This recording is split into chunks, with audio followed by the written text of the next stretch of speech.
कृपा करो राधे, कृपा करो कृपा करो, कृपा करो राधे, कृपा करो कृपा करो, कृपा करो राधे। कृपा का ही तन तोरा, कृपा का ही तन तोरा, कृपा करो राधे, कृपा करो कृपा करो, कृपा करो राधे। कृपा करो कृपा करो, कृपा करो राधे, कृपा करो कृपा करो, कृपा करो राधे। कृपा करो कृपा करो, कृपा करो राधे। का घट जाए तोरा, कृपा करो राधे। सभी पुण्य आत्मा, मैं उन्हीं संतों की कथा सुनाता हूँ जिनको भगवत प्राप्ति हो गई। कारण क्या था? उन्हें आत्मज्ञान हो गया। हमें शरीर का ज्ञान रहता है। राजकुमार जी, मोबाइल की आवाज बंद करो भाई। अब ध्यान से सुनिएगा। जब तक मैं शरीर हूं, हम अज्ञानी हैं। जैसे ही आपको मैं आत्मा हूं, तो आप संत समान हो गए। भगवान के लोक में छोटे से छोटा भक्त और बड़े से बड़ा भक्त, जिसको हजारों साल पहले भक्ति हुई हो और जिसको आज हुई हो, सब एक लाइन में बैठे होते हैं। वहाँ कोई छोटा बड़ा नहीं होता। भगवान के हृदय में ऊंचा और नीचा नहीं होता। वहाँ नंबर 1 नंबर 2 नहीं होता। संत तुकाराम की कथा सुनो, उसके बाद इसी श्लोक की 30वें श्लोक की विशेष चर्चा। संत तुकाराम जी 17वीं शताब्दी के महान संत कवि थे। वो महाराष्ट्र के बाराबंकी संप्रदाय के संत थे।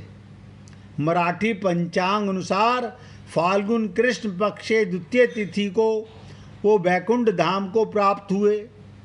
इस दिन संत तुकाराम जी बीज के रूप में जाना जाता है। अपनी भक्ति कविताओं में अभंग और कीर्तन के लिए प्रसिद्ध संत तुकाराम का महाराष्ट्र पुणे में देहू ग्राम में जन्म हुआ था।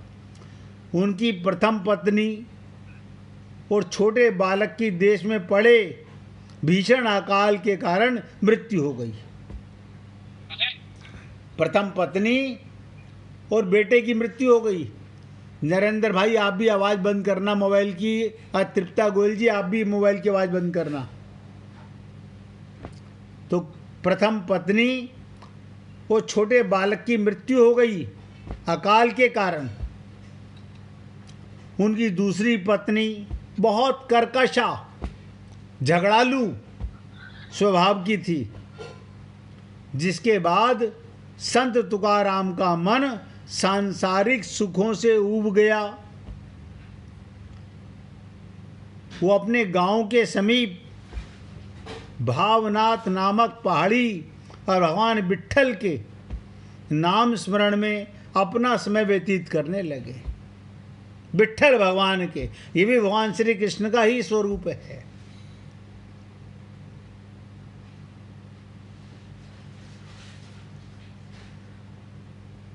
तो शुरू में संत तुकाराम बैकुंठ स्थान मंदिर में स्वयं गरुड़ देव उन्हें बैकुंठ धाम ले जाने आए थे। जिस स्थल पर उन्होंने बैकुंठ गमन किया, परम पद हुआ, वहाँ आज भी एक चमत्कार देखने को मिलता है। क्या चमत्कार? उस स्थल पर श्री नांदूर जी की नामक एक वृक्ष है, जो आज भी संत तुकाराम बीज पर पूर्वा काल में तुकाराम महाराज के बैकुंठ गमन के समय से हिलते हुए देखा जा सकता है। प्रति वर्ष इस दृश्य को देखने बहुत भक्तगण आते हैं ताकि वो भी अपने प्रिय संत तुकाराम महाराज की दिव्यता की अनुभूति उस वृक्ष को देख करके कर पाते हैं। चलते समय ईश्वर का नाम जपने वाला प्रत्येक कदम पर यज्ञ का पुण्य होता है।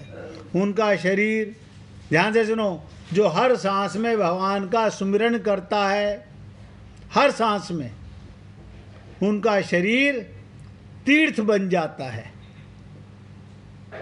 जिसका हर सांस में भगवान का सुमिरन होता है, उनका शरीर भी तीर्थ बन जाता है। काम करते समय ईश्वर का नाम जपने वाला सदा पूर्ण शांति को पाता है। भोजन करते समय ईश्वर का नाम जपने वाला भोजन करने के बावजूद व्रत का पुण्य फल पाता है। यदि कोई समुद्रों से घिरी पूरी पृथ्वी का दान भी कर दे, अब आप सोचिएगा, आप हम लोग क्या दान करेंगे? अगर कोई समुद्रों से घिरी हुई पूरी पृथ्वी का दान भी कर दे तो भी ईश्वर का नाम जपने के पुण्य के समर्थ नहीं होता। यानी दान से बड़ा भगवान का जाप है। ईश्वर के नाम की शक्ति से वो सब कुछ जाना जाता है जो जाना नहीं जा सकता। वो सब कुछ देख लेता है जो देखा नहीं जा सकता। वो सब कुछ बोल लेता है जो बोला नहीं जा सकता। उसे सब कुछ मिल जाता है जो मिला नहीं जा सकता। तुकाराम कहते हैं, ईश्वर का नाम जपने से अतुलनीय लाभ है।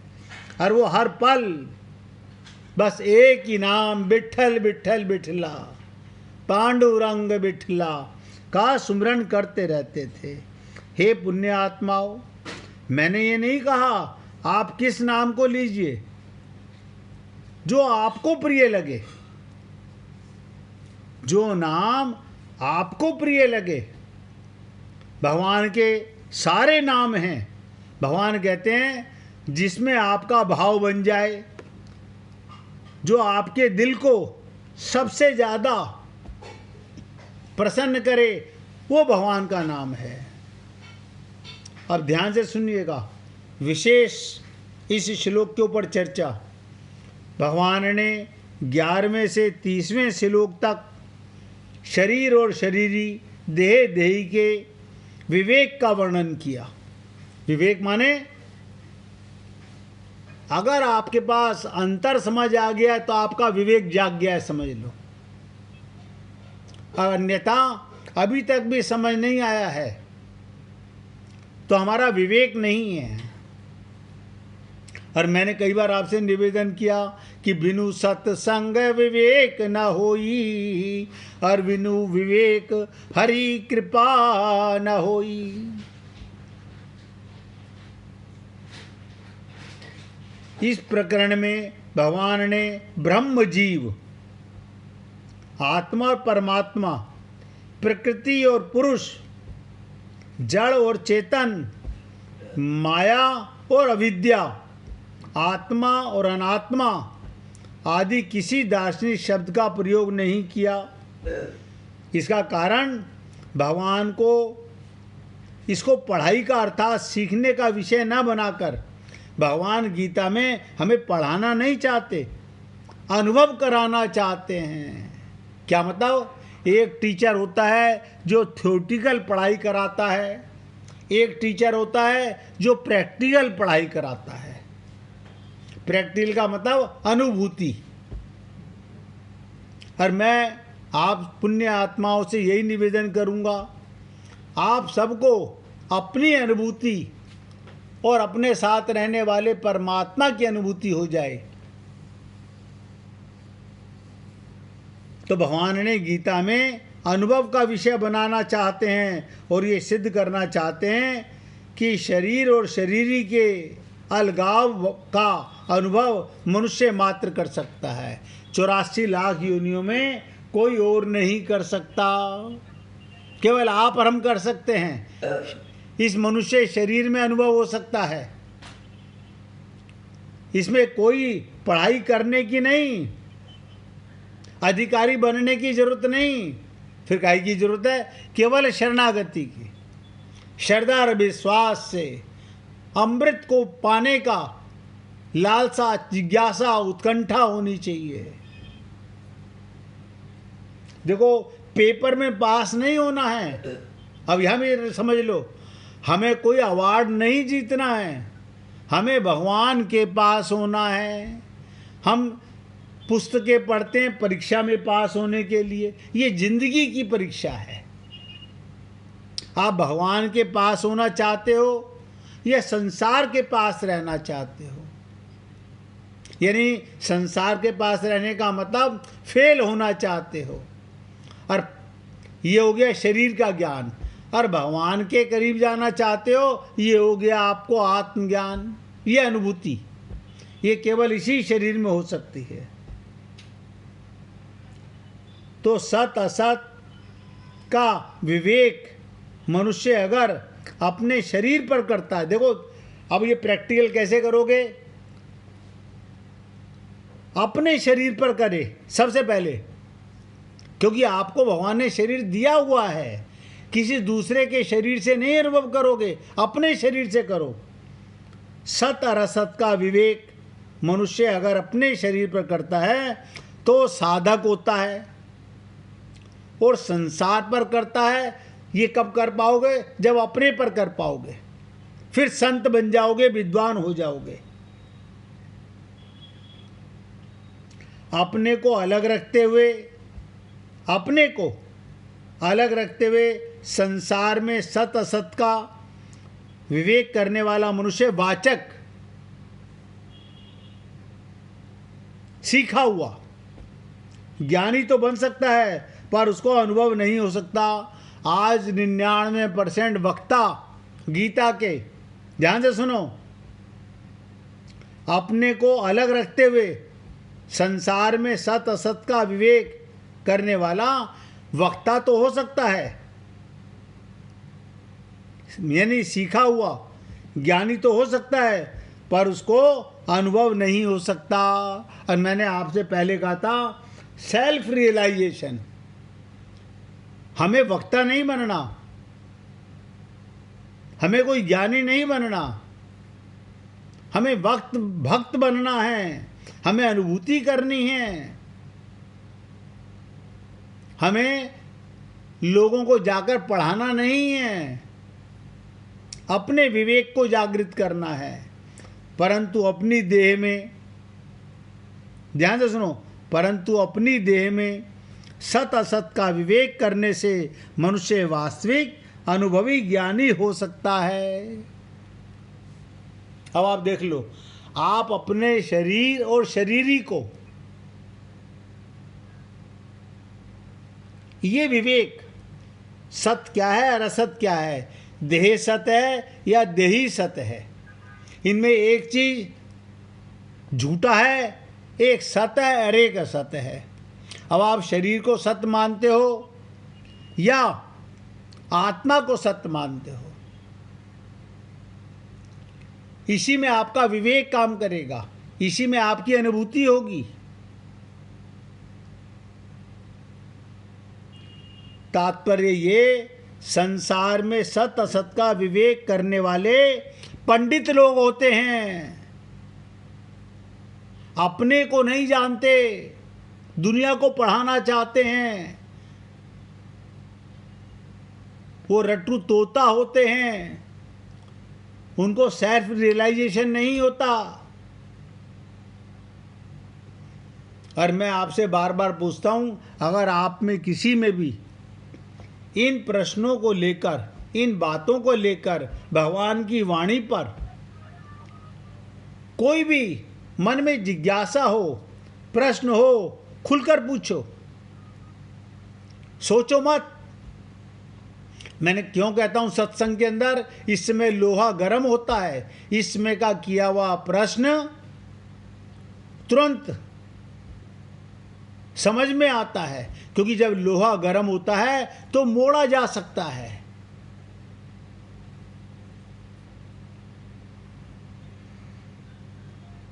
जबकि गीता पंडिताई के लिए नहीं है, नोट कर लो। ये गीता पंडितों के बाँचने की नहीं है। इसलिए भगवान ने दार्शनिक शब्दों का प्रयोग ना करके विवेक को जगाने के लिए देहे देही, शरीर शरीरी जैसे सामान्य शब्दों का प्रयोग किया। वो कहते हैं गधे की अकल से समझो, विद्वान बनने के लिए नहीं। अब आप देखो, कुछ लोग गीता को पढ़ते हैं पढ़ाने के लिए, कुछ लोग गीता को पढ़ते हैं अनुभव करने के लिए। आप जो सुन रहे हो वो अपनी अनुभूति के लिए कर रहे हो, भगवत प्राप्ति के लिए कर रहे हो। आपका विवेक जागा हो, मैं देह नहीं हूँ, मैं देही हूँ, मैं असत नहीं हूँ, मैं सत हूँ, मैं परमात्मा का अंश हूँ, मैं किसी माता पिता का अंश नहीं हूँ, मैं प्रकृति का अंश नहीं हूँ। बस हो गया तो हो गया। और रट्टू तोते की तरह समझा, मंत्रों को समझा, श्लोकों को समझा, तो फिर वक्ता तो हो सकते हो, पंडित तो बन सकते हो, अनुभवी नहीं हो सकते।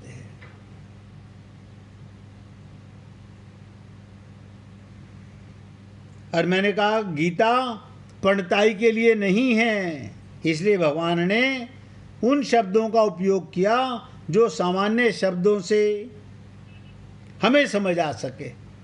जो संसार में सत असत का विचार करते हैं, जो संसार में वो अपने को अलग रखते हुए अपने को ज्ञान का अधिकारी बनाते हैं, ज्ञानी बनना चाहते हैं, परंतु जो अपने देह और देही का विचार करने में, यानी मनुष्य मात्र ज्ञान प्राप्ति का अधिकारी है, अपने देह और देही में अंतर समझ लो ना। सत असत का विचार नहीं, अपने ही देह और देही में क्या अंतर है इतना जान लो अनुभव करने के लिए। अब आप सोचो इससे ज़्यादा गंभीर और क्या बात कही जाए। कुछ ये श्लोक इतने इम्पोर्टेंट हैं, इनके ऊपर जितना बोला जाए, जितना समझा जाए उतना कम है।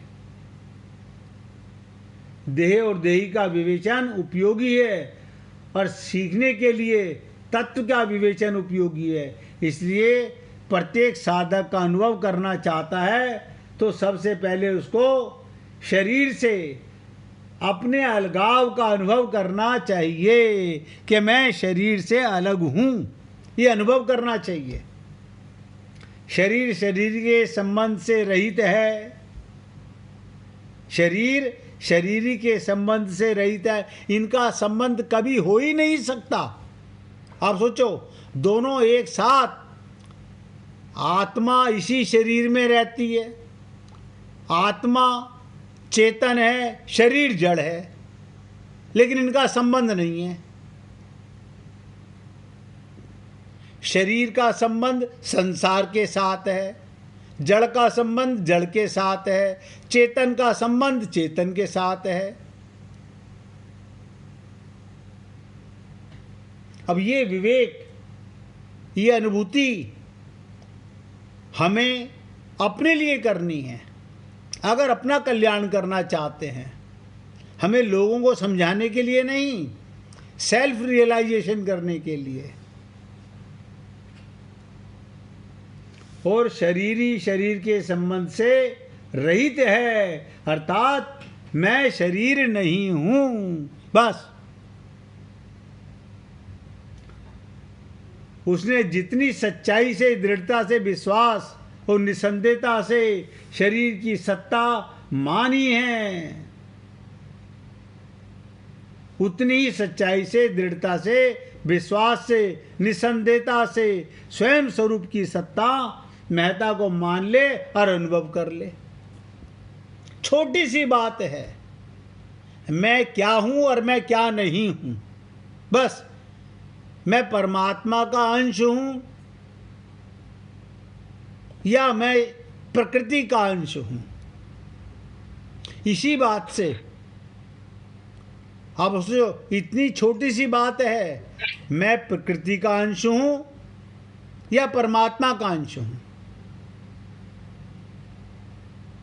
मैं फिर आपको बताना चाहता हूं, मैं परमात्मा का अंश हूं, शरीर में रहता हूं, परिवार में रहता हूं, संसार में रहता हूं, क्योंकि मुझे कर्म योनि मिली हुई है। लेकिन मुझे इसमें रहते हुए अपना पता हो सकता है, भगवत प्राप्ति हो सकती है। इसी देह से हरि मिलते हैं, इसी देह से मैं अपना कल्याण कर सकता हूं। अगर ये बातें आप और हम लोग सोचें, समझें और अनुभव करें,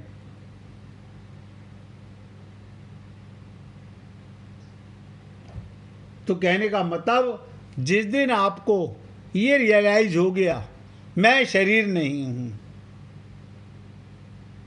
बस आपको इतना आनंद आएगा जितना महात्मा बुद्ध को आया था,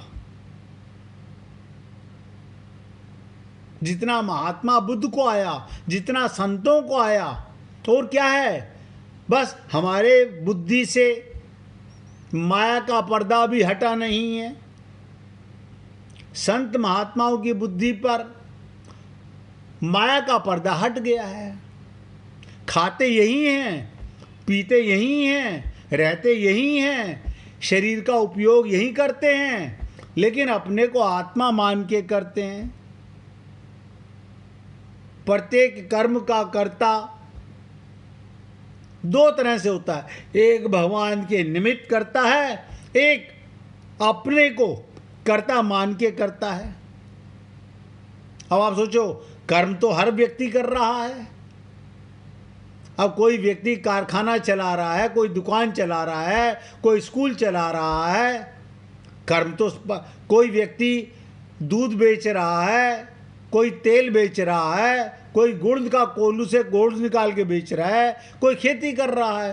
कर्म तो सब कर रहे हैं, लेकिन जो अपने लिए करता है वो केवल कर्म कहलाता है, और जो भगवान के निमित्त करता है वो कर्म योगी कहलाता है। तो अर्जुन ने सारी गीता सुनने के बाद जो युद्ध किया, वो किसके निमित्त किया? भगवान के निमित्त युद्ध किया। अपने को कर्ता नहीं माना, भगवान के निमित्त कर्म करना, ये कर्म योग है। 1 मिनट भगवान का कीर्तन करो, उसके बाद इसी श्लोक पर अभी और गूढ़ चर्चा है।